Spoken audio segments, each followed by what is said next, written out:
My name is Alina Miles and I'm 28 years old. 3 months ago, I thought my biggest problem was choosing between granite or quartz countertops for the house I'd been saving to buy. Then my mother called with news that would shatter everything I'd worked for. Alina, baby, we need to talk. Mom's voice crackled through my phone as I sat in my tiny studio apartment, surrounded by real estate brochures. It's about Jennifer's wedding. My younger sister Jennifer had been engaged to Alexander for 6 months. I'd met him twice. Both times he seemed polite but distant, always checking his phone. Jennifer gushed about his business investments, but was vague about details. What about it, Mom? The venue canceled last minute. Some nonsense about overbooking. Jennifer found another place, but... Mom's voice dropped. It's expensive. Really expensive. My stomach clenched. How expensive? $87,000. The exact amount in my savings account. The money I'd scraped together working 3 jobs. Morning shifts at the hospital as a nurse, afternoon tutoring sessions and weekend catering gigs. 5 years of ramen dinners and secondhand clothes. Mom, that's your entire savings, I know. But Alina, your sister deserves a perfect day. You're the only one with money. The silence stretched between us like a chasm. Outside my window, I could see the for sale sign of the little house I'd been dreaming about. 2 bedrooms, a small yard, finally a place to call my own. What about Dad's retirement fund? Or Jennifer could downsize. Don't be selfish, Alina. Family comes first. We've already told Jennifer you'd handle it. My hands trembled as I realized they'd made this decision without me. The family meeting was scheduled for Sunday dinner at my parents' house. I walked into the dining room feeling like I was entering a courtroom where the verdict had already been decided. Dad barely looked up from his plate. Good, you're here. We can discuss the wedding logistics. Jennifer bounced in her chair, her engagement ring catching the light. Alina, Mom told me the amazing news. I can't believe you're doing this for me. The venue is gorgeous. Marble floors, crystal chandeliers, and it overlooks the lake. I haven't agreed to anything yet, I said quietly. The temperature in the room plummeted. Mom's fork clinked against her plate. Excuse me. I said I haven't agreed. $87,000 is my entire life savings. I've been working myself to death for 5 years. Jennifer's eyes filled with tears. But it's my wedding day, Alina. The most important day of my life. I thought you loved me. Of course I love you, but what? Dad's voice cut through the air like a blade. But money is more important than family. Your sister is getting married once. Your house can wait. I looked around the table at their expectant faces. What about Alexander's family? Surely they can contribute. Jennifer shifted uncomfortably. His parents are distant. He handles everything himself, but he's between investments right now. Something about that explanation felt off, but I couldn't put my finger on it. Besides, Mom added, we already put down the deposit using your bank information. My blood ran cold. You did what? Just a small deposit. $2,000. To hold the date. You accessed my account without permission? Dad shrugged. We're family. And we knew you'd do the right thing. The walls felt like they were closing in. Over the next week, the pressure intensified. My phone buzzed constantly with texts from family members I hadn't heard from in years. Asterisk Aunt Marie, so proud of you for helping Jennifer. Family first. Sis. Asterisk Cousin Marcus, heard about the wedding fund. You're such a good sister. Sis. Asterisk Grandma Rose, Jennifer called crying. Please don't break her heart. Sis. Each message felt like a stone being added to my chest. They'd already told everyone I was paying. Backing out now would make me the villain of every family gathering for the rest of my life. Jennifer started showing up at my workplace during my breaks, wedding magazines tucked under her arm. Look at these centerpieces. Alexander's going to love them. He has such refined taste. Jennifer, we need to talk about alternatives. There are no alternatives. Her voice cracked. This venue is perfect. Alexander specifically requested somewhere elegant. I can't disappoint him. I studied my sister's face. Jennifer had always been the golden child. Prom queen, honor roll, the daughter who brought home boyfriends our parents actually liked. But lately there was something brittle about her smile. What's really going on? This doesn't feel like you. Jennifer's eyes darted away. Nothing's going on. I just want everything to be perfect. Alexander's standards are high. The way she said it sent chills down my spine. Standards? What do you mean? Nothing, she said quickly. I just meant he appreciates quality. Like you do. That's why I knew you'd understand about the wedding. But her hands were shaking as she turned the magazine pages. That night I lay awake calculating. If I gave them the money, I'd be broke. Starting over at 28 with nothing to show for 5 years of backbreaking work. But if I didn't, I'd lose my family. The memory hit me like a freight train as I stared at my bank balance. 3 years ago, walking through the hospital corridor during my night shift, overhearing a man crying into his phone. Please, there has to be something. Anything. She's all I have left. I'd paused outside the family lounge, not meaning to eavesdrop, but his anguish was impossible to ignore. Through the glass, I saw a tall black man in an expensive suit, head in his hands. The surgery costs $2 million. Insurance won't cover it because it's experimental. But it's her only chance. My heart had broken for him. I'd recently inherited money from my grandmother's life insurance policy, money I'd planned to invest for my future. But watching this stranger's world crumble reminded me of losing grandma to heart disease.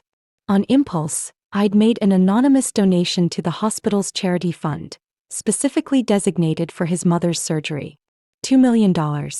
Every penny of my inheritance. I'd never told anyone. The donation was processed through lawyers, completely anonymous.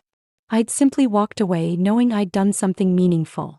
Now, sitting in my apartment with wedding invoices scattered across my coffee table, that choice felt both blessed and cursed. I'd saved a stranger's mother but couldn't save my own dreams. Sometimes doing the right thing doesn't feel right, I whispered to the empty room. The next morning I walked into the bank and withdrew everything. Every dollar I'd earned through sweat and sacrifice. The teller's sympathetic smile made it worse. Big purchase, she asked gently. Something like that, I replied, clutching the cashier's check that represented my entire future. Jennifer squealed when I handed it over. Mom hugged me so tight it hurt. Dad actually smiled. None of them asked if I was okay. The morning of Jennifer's wedding, I stood in my cramped bathroom, applying makeup with hands that wouldn't stop shaking. The bridesmaid dress, a $300 lavender monstrosity I'd also paid for, hung on the door like a beautiful prison uniform. My phone buzzed. A text from my landlord. Asterisk rent increase notice. 30 days to decide. Asterisk. Perfect. Not only was I broke, but I'd soon be homeless too. At the venue, Jennifer looked radiant in her $8,000 dress. The marble floors gleamed under crystal chandeliers, exactly as she'd described. 400 guests mingled in the garden, sipping champagne that cost more per bottle than I made in a day. Alina. Jennifer grabbed my arm, her grip surprisingly tight. Have you seen Alexander? He's been acting strange all morning.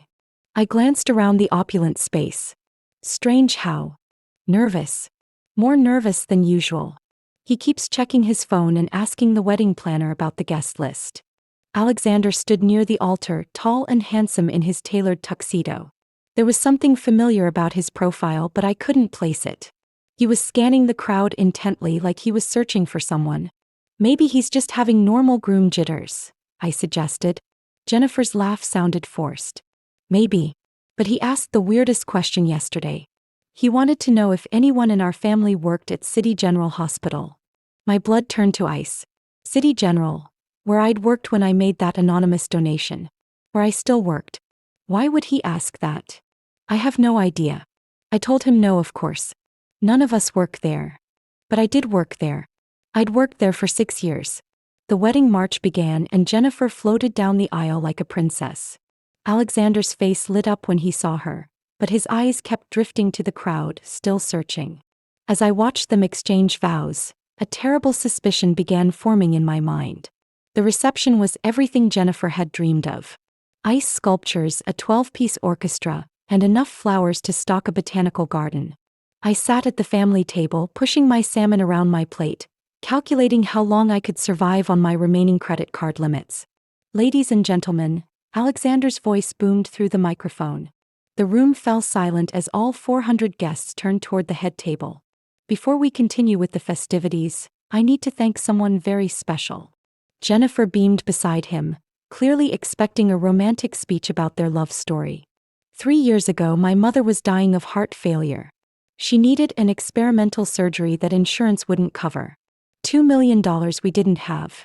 My fork clattered to my plate. The room buzzed with surprised murmurs. I was 25 years old, desperate, and completely powerless to save the most important person in my life. Alexander's eyes swept the crowd, and for a heart-stopping moment they locked with mine. Then a miracle happened. Someone, an angel, really made an anonymous donation to cover the entire surgery. Not just a portion. The full amount. My mother lived because of this incredible person's kindness. My chest felt tight. This couldn't be happening. I've spent 3 years trying to find this guardian angel. Hiring private investigators, checking hospital records, following every lead. And today, his gaze fixed on me across the room. Today I finally found her. The room was so quiet I could hear my own heartbeat. This incredible woman sitting right there, he pointed directly at me, saved my mother's life when no one else would help. 400 pairs of eyes turned toward me like spotlights. I felt exposed, naked, terrified. My mother's champagne glass slipped from her fingers and shattered on the marble floor. That's impossible, Mom's voice cut through the stunned silence. Alina's never had that kind of money. Alexander smiled, but his eyes were serious. Actually, Mrs. Miles, she did. I have the bank records. The donation came from an account in Alina's name on March 15th, 3 years ago. Dad stood up so fast his chair toppled backward. You're mistaken. Our daughter is a nurse. She doesn't have millions. She had an inheritance, Alexander continued calmly. From her grandmother's life insurance policy. $2.3 million. She donated every penny to save my mother. Jennifer's face went white. Alina, is this true? All eyes were on me. I felt like a deer caught in headlights, my secret exposed under the glare of 400 strangers' curiosity and my family's shock. My voice came out as a whisper. Stand up, Alina, Alexander said gently. Please. On shaking legs, I rose from my chair. The room was so silent I could hear the ice melting in the champagne buckets. Ladies and gentlemen, Alexander announced, this woman sitting here, who my new in-laws just forced to empty her life savings to pay for this wedding, is the reason my mother is alive today. She gave up her fortune to save a stranger. The crowd gasped collectively. I heard my aunt whisper, "Oh my God." While she's been working 3 jobs to rebuild her life, Alexander's voice grew harder. Her family has been treating her like a personal ATM. Mom's face flushed red. Now wait just a minute. No, Mom. I finally found my voice. Let him finish. My heart was pounding, but for the first time in months I felt something other than defeat. Felt like power. Alexander stepped down from the head table, microphone still in hand, walking directly toward me. The crowd parted like water as guests strained to hear every word. 3 years ago, when I was sitting in that hospital completely helpless, I made a promise. His voice carried across the silent room. I swore that if my mother survived, I would find her savior and repay every cent with interest. He stopped in front of me and I could see tears in his eyes. My mother, Mrs. Eleanor Montgomery, lived for 2 more beautiful years because of you. She passed peacefully last month, but not before making me promise to find her angel and thank her properly. Montgomery. The name hit me like lightning. Montgomery Industries, one of the largest tech companies in the country. I breathed. Alexander Montgomery. Yes. CEO of Montgomery Industries. And you, Alina Miles, are the most generous person I've ever encountered. The whispers around us grew louder. People were Googling his name on their phones. Someone gasped, he's worth $12 billion. Jennifer looked like she might faint. Alexander, you never told me. I told you I was in business. N'y va vite. His voice was firm but not unkind. But I also never told you that the woman you've been exploiting is the reason I have a family business to inherit. My mother was my business partner. Without Alina, Montgomery Industries would have died with her. Dad stumbled backward. Alina, why didn't you tell us? Because I didn't want recognition, I said, my voice growing stronger. I wanted to help someone who was hurting. Just like Grandma would have wanted. Alexander smiled. She made the donation completely anonymously. It took 3 years of detective work to trace it back to her. Mom grabbed my arm. Honey, if we'd known. You'd have what? I pulled away. Treated me with basic respect? Not stolen from my bank account? Not guilt me into poverty. The room was electric with tension. Alexander reached into his jacket and pulled out a folded piece of paper. This is why I'm here today. Not just for Jennifer, though I do love her. I'm here because fate brought me to my angel. He unfolded the paper, a cashier's check, and held it up for everyone to see. $10 million, he announced. The principal amount plus interest, plus a thank you bonus for giving me 3 extra years with my mother. The room erupted. Gasps, screams, and the sound of chairs scraping as people stood to get a better look. I couldn't breathe. Alexander, this is too much. It's not nearly enough, he said firmly. But it's a start. My mother left specific instructions in her will. She wanted her angel to be rewarded for her selflessness. He pressed the check into my trembling hands. She also left you something else. Another paper appeared. Official legal documents. A deed to the house she grew up in. Fully paid, no mortgage. It's yours. I stared at the paperwork, the words blurring through my tears. A house. Not just any house. A beautiful Victorian home worth easily $2 million. I don't understand, I whispered. My mother said anyone generous enough to give away their inheritance to save a stranger deserved to have their dreams come true tenfold. Behind me, I heard Mom's shaky voice. Alina has $10 million? Dad was pulling out his phone, probably calling his financial advisor. Jennifer looked devastated. Alexander, why didn't you tell me that she was so rich? Alexander's voice was gentle but pointed. Would it have changed how your family treated her? Because from what I've witnessed today, they already knew she was incredibly generous. They just chose to exploit it. The accusation hung in the air like smoke. Now hold on just a minute. Dad stood up, his face flushed with indignation. We didn't exploit anyone. Alina chose to help her sister. Did she? Alexander's voice remained calm, but there was steel underneath. Because from the bank records I reviewed, it looks like you withdrew money from her account without authorization for the deposit. Mom's face went ashen. We were going to pay it back. When? She emptied her savings for you today. How exactly were you planning to pay her back when she's working 3 jobs just to survive? The crowd was eating this up. I could see phones recording, wedding guests whispering behind hands, Jennifer's college friends looking horrified. Furthermore, Alexander continued, I had my team research the venue situation. Curious thing, the original venue never canceled.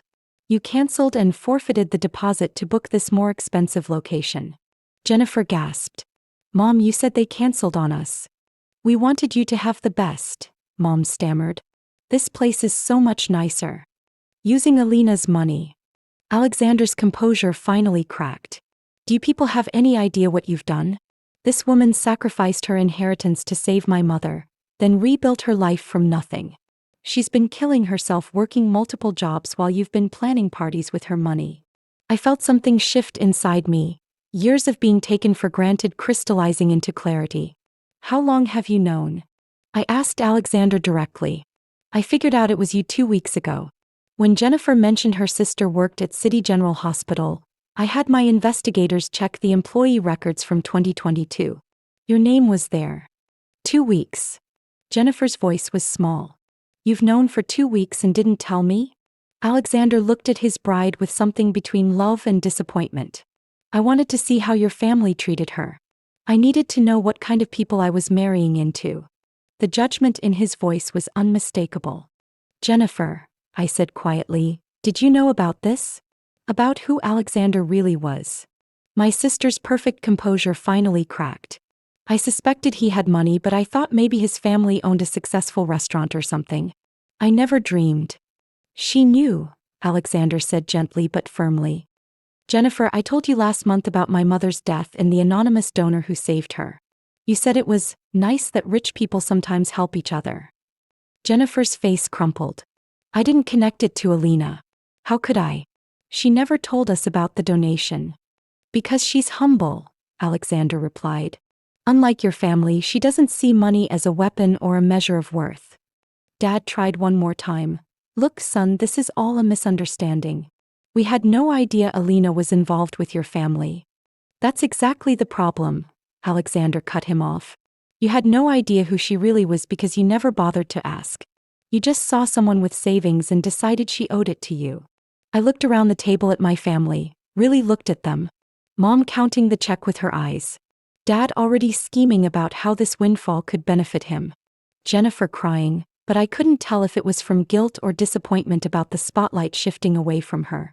I need some air, I announced, standing up. Alexander immediately moved to follow me. Alina, wait. No, I held up my hand. I need a minute to process this. All of this. As I walked toward the garden, I heard Mom hiss to Dad, we need to talk to her before she makes any rash decisions about that money. Even now, even after being exposed, they were still scheming. Some things never change. But maybe it was time for me to change. I found myself alone on the venue's terrace, overlooking the lake Jennifer had gushed about. The $10 million check felt surreal in my hands. More money than I'd ever dreamed of having. Mind if I join you? Alexander's voice was soft behind me. I nodded without turning around. This is insane. This whole day is insane. I'm sorry for ambushing you like that. But after watching how they've treated you these past few weeks, I couldn't stay silent anymore. How long have you been watching? Since I figured out who you were. I hired a private investigator to observe your family dynamics. I needed to understand the kind of people you were surrounded by. I finally turned to face him. And what did you conclude? Alexander's jaw tightened. That you've been carrying people who don't deserve you. Your sister is sweet but weak. Your parents are manipulative. And you. He paused. You're the strongest person I've ever met. Through the glass doors, I could see my family huddled in intense conversation. Mom was gesturing wildly while Dad pointed in my direction. They're planning their next move, I observed. Probably. Money changes people. But you already knew that, didn't you? That's why you gave anonymously 3 years ago. I nodded. I didn't want it to change how people saw me. Too late for that now. Alexander's smile was rueful. But maybe that's not entirely bad. Now you know who your real family is. Inside, I watched Jennifer approach the glass doors, clearly wanting to join our conversation. Alexander noticed too. She's going to want to fix this, he said quietly. Can it be fixed? Alexander considered this. Your sister has a good heart. But your parents. He shook his head. That's your call to make. Jennifer appeared beside us, her wedding dress rustling in the evening breeze. Alina, I'm so sorry. I had no idea. You had every idea, I said firmly but not unkindly. You knew I was struggling. You all did. The reception continued around us, but our small group had become the center of attention. Guests pretended to dance while obviously straining to overhear our conversation. What happens now? Jennifer asked, her voice small. I looked at my sister, really looked at her. Despite everything, I could see genuine remorse in her eyes. She was weak, easily influenced, but not malicious like our parents. Now you have a choice, I said. You can either be the person who stands up to Mom and Dad when they inevitably try to get their hands on this money, or you can be another person who tries to use me. Jennifer's tears were real this time. I choose you. I choose standing up to them. Alexander squeezed my shoulder. The check is just the beginning, Alina. I want to offer you something else. What? Head of our charitable foundation. Starting salary, $500,000 a year. Your job would be finding people who need help and making sure they get it. Just like you did for my mother. The offer took my breath away. Alexander, I can't accept. Why not? You're already doing the work. You've been helping people your whole life. Now you just have the resources to do it properly. Through the terrace doors, I saw Mom and Dad approaching with determined expressions. They'd had enough of being left out of the conversation about my money. Alina, sweetie, Mom called out, sliding open the door. We need to discuss some family financial planning. No, I said clearly. We don't. Dad stepped forward. Now listen, this windfall affects the whole family. Stop. My voice was stronger than I'd ever heard it. This conversation is over. My money, my life, my choices. I turned to Alexander. I accept your job offer. Then I looked at Jennifer. And I forgive you. But things change now. The ATM is permanently closed. Finally, I faced my parents. You stole from me, lied to me, and manipulated me. That ends today. Alexander handed me his business card. Call me Monday. We'll discuss your new position. As I walked away from my family's protests and toward my new life, I heard Alexander say quietly to Jennifer, "Your sister is remarkable. I hope you realize how lucky you are to have her." Behind me, Mom called out desperately, "Alina, we can work this out as a family." But I was already gone, walking toward a future where my kindness would be appreciated, not exploited. For the first time in years, I felt truly free. Last thought experiment for you. 5 years from now, do you think Alina will be thanking herself for this decision or wondering, what if? I'm genuinely curious about your prediction. Let me know in the comments. And if these stories about people choosing their sanity over toxic relationships speak to your soul, subscribe and turn on those notifications. You won't want to miss the next one.